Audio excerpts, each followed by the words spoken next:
예수님의 공생의 기간 동안 여러 가지 일들이 있었고 그 중에는 사람들을 치유하신 일들도 많았습니다. 하지만 공교롭게도 그날이 안식일이었다면 바리새인들이 그냥 넘어가지 않았죠. 그렇다면 왜 바리새인들은 이렇게까지 안식일에 집착한 것일까요?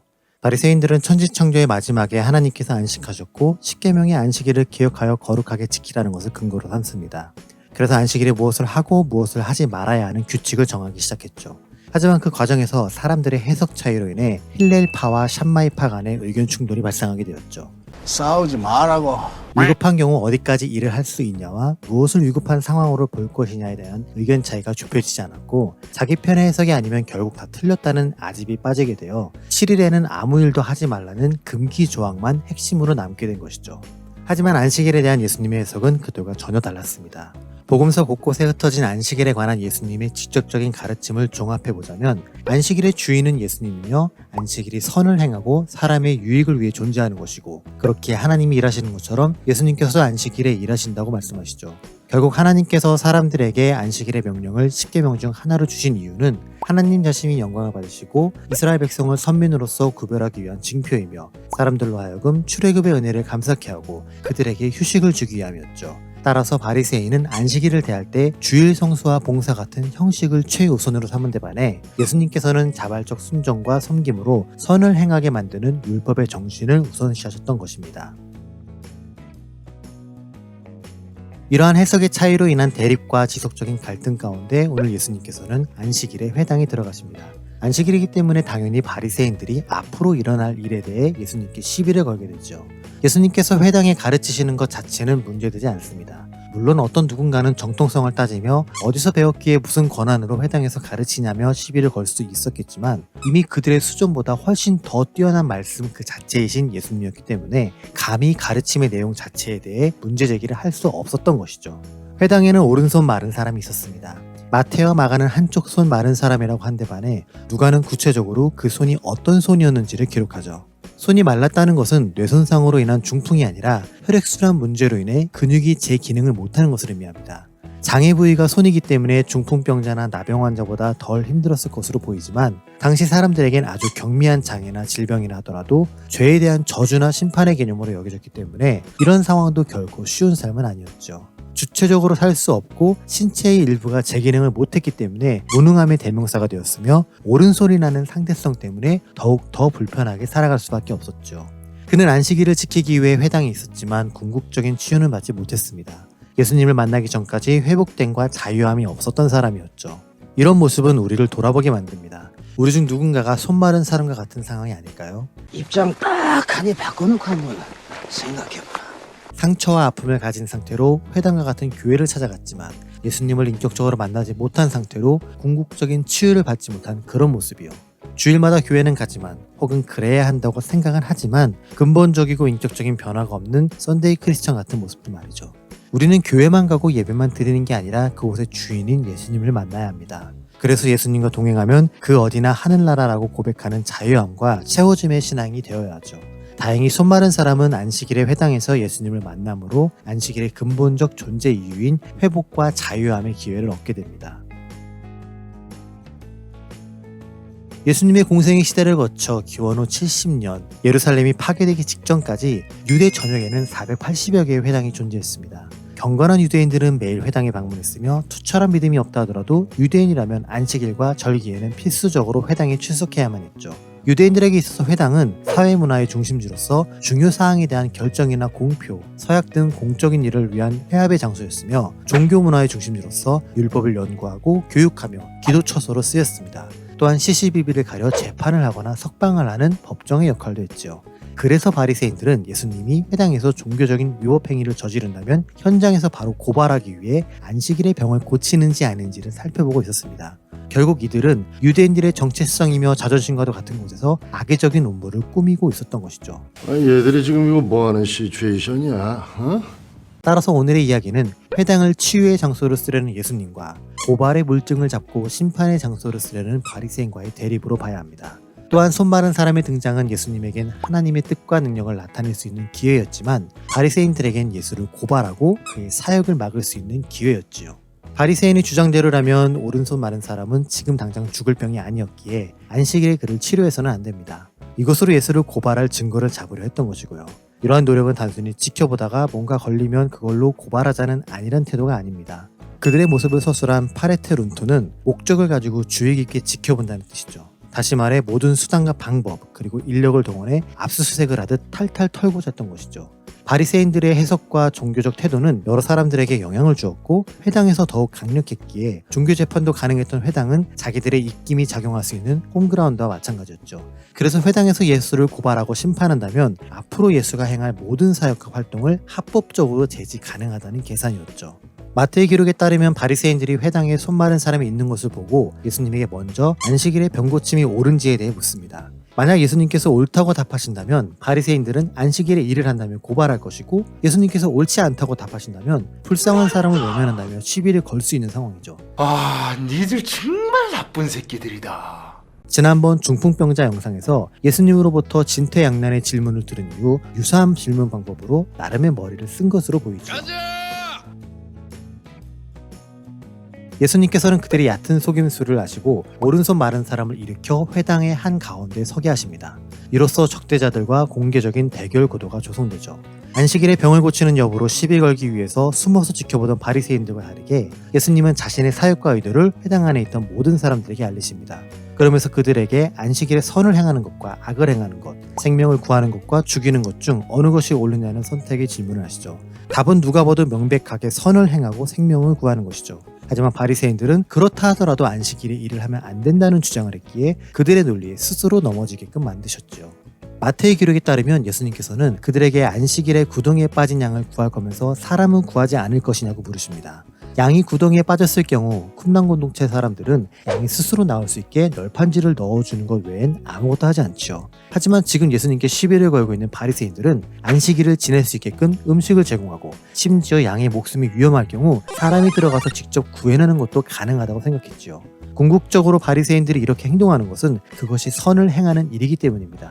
따라서 예수님도 근본적으로 그런 태도를 가지고 있는 바리새인들에게 지금 오른손 마른 사람에게 선을 행하는 것은 선한 일이기 때문에 괜찮다는 의도로 말씀하신 것이죠. 선과 악의 선택은 신앙적인 질문이며 생명을 구하거나 죽이는 선택은 윤리적인 질문입니다. 신앙적인 관점과 윤리적인 관점은 서로 다른 것처럼 보이지만 결국은 서로의 근간이 되는 것이죠. 크리스천의 신앙은 생활 윤리로 드러나게 되며 크리스천의 윤리는 신앙으로 나타나게 됩니다. 따라서 바르고 건강한 신앙을 가진 크리스찬은 사회에서도 모범적인 본을 보이며 살고 결국 그들의 이러한 모습이 크리스천의 정체성을 나타내죠. 굳이 예수를 믿는다고 입 밖으로 고백하지 않고 주일날 옆구리에 성경책을 끼고 교회 주변을 배회하지 않으며 매일 찬양을 틀어놓고 기도한다고 엎드려 있지 않더라도 괜찮습니다. 오히려 그의 말이 하나님의 뜻을 전하는 소리가 되며 그의 행동이 예수님의 사역을 재현하는 수단이 되며 그의 인생이 진리가 진짜로 입증되는 기회가 된다면 그게 더 예수님을 닮아가는 삶이 아닐까요? 그래서 우리는 크리스천의 신앙과 삶의 윤리를 서로 분리해서 별개로 생각하지 말아야 합니다. 내 말 대충 알아듣겠지?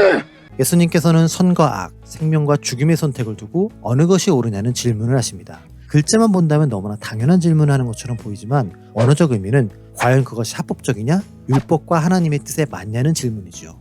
따라서 안식일에 무엇을 하고 안 하고의 수준이 아니라 어떤 행위가 안식일을 규정한 율법에 더 일치하느냐를 생각해보라는 것입니다. 심지어 할라카 규정에서는 생명의 위급함을 파악할 수 없다 하더라도 안식일보다 치유가 더 우선시됩니다.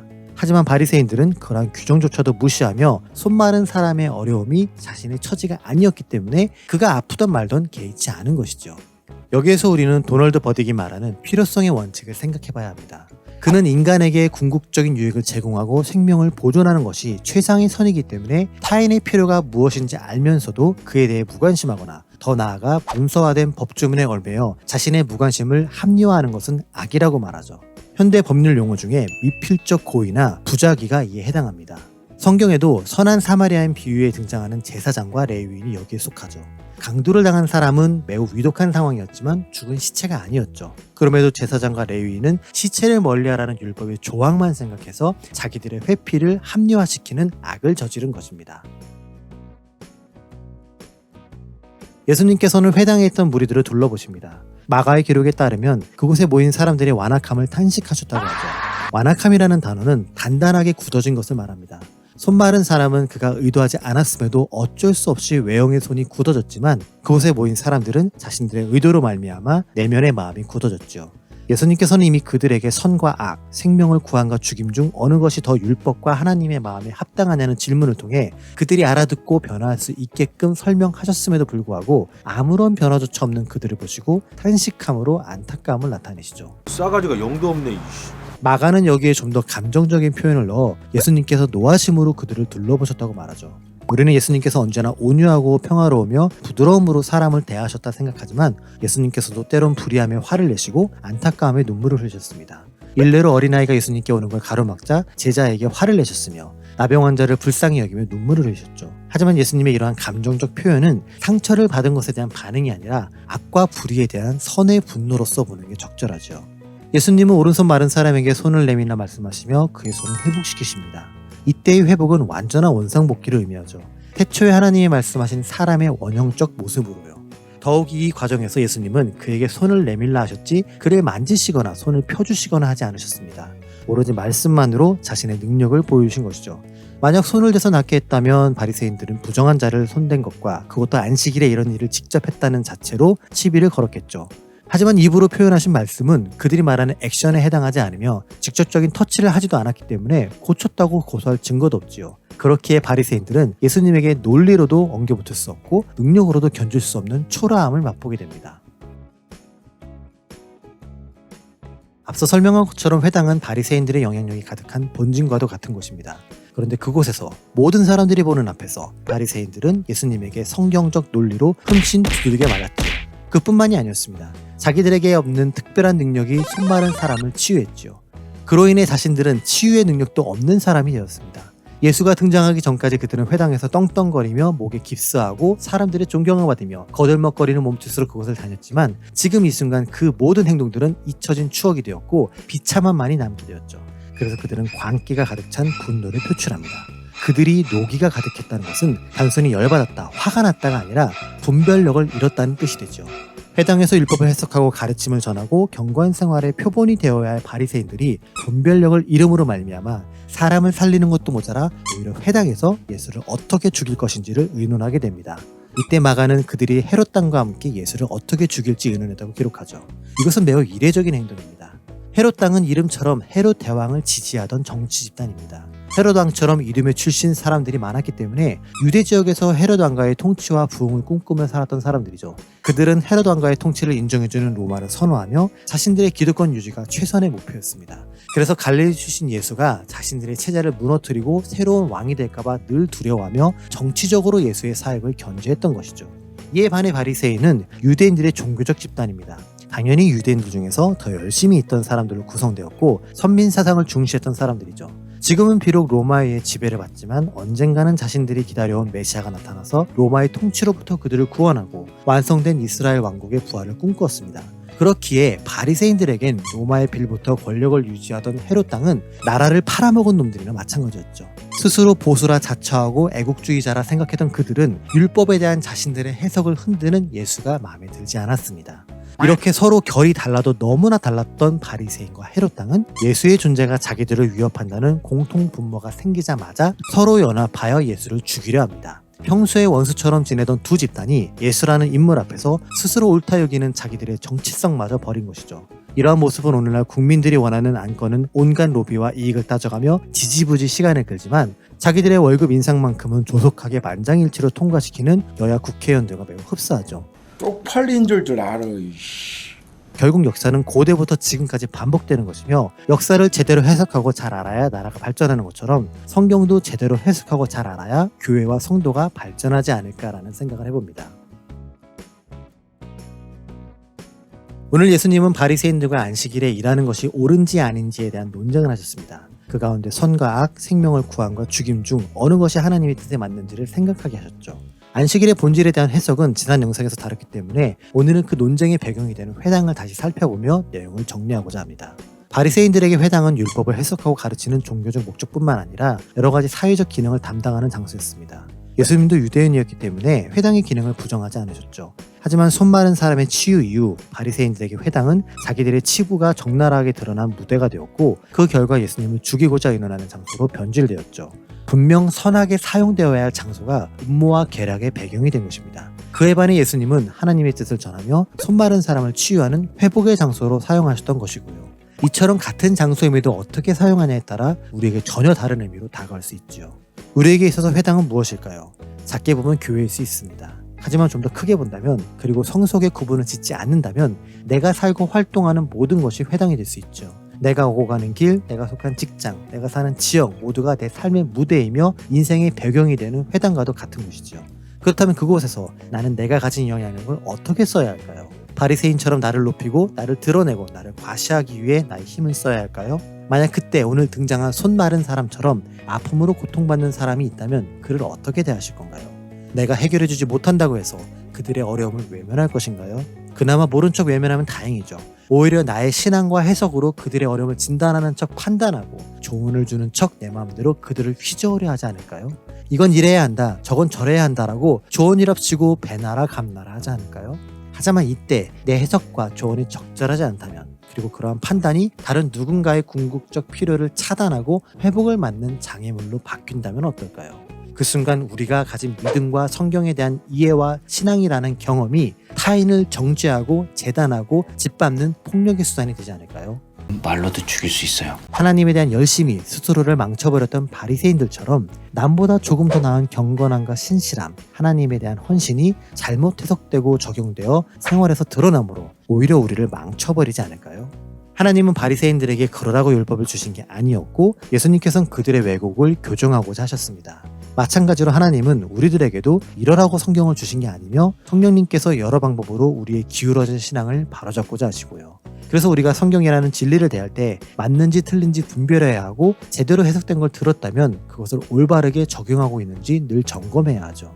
그리고 이러한 열심의 과정 속에서 자칫하면 우리도 2000년 전의 바리새인처럼 될 수 있다는 것을 늘 기억해야 하고요. 말씀에 대한 해석과 적용과 실천 가운데 나의 의로움이 드러나면 바리새인이 되는 것이고, 하나님의 사랑이 드러나면 예수님의 삶이 재현되는 것입니다. 예수님의 삶을 재현한다는 것은 내가 스스로 하려면 어렵지만 하나님의 뜻을 위해 예수님의 마음으로 성령님이 일하시게끔 한다면 그리 어렵지만은 않습니다. 하나님이 하시고자 하는 일이 나라는 도구를 통해서 이루어지는 것 뿐이니까요. 영상을 제작하는 저와 시청하시는 여러분들 모두가 바리새인이 아니라 예수님의 삶을 재현하는 도구가 되길 소망하며 다음 시간에 만나요.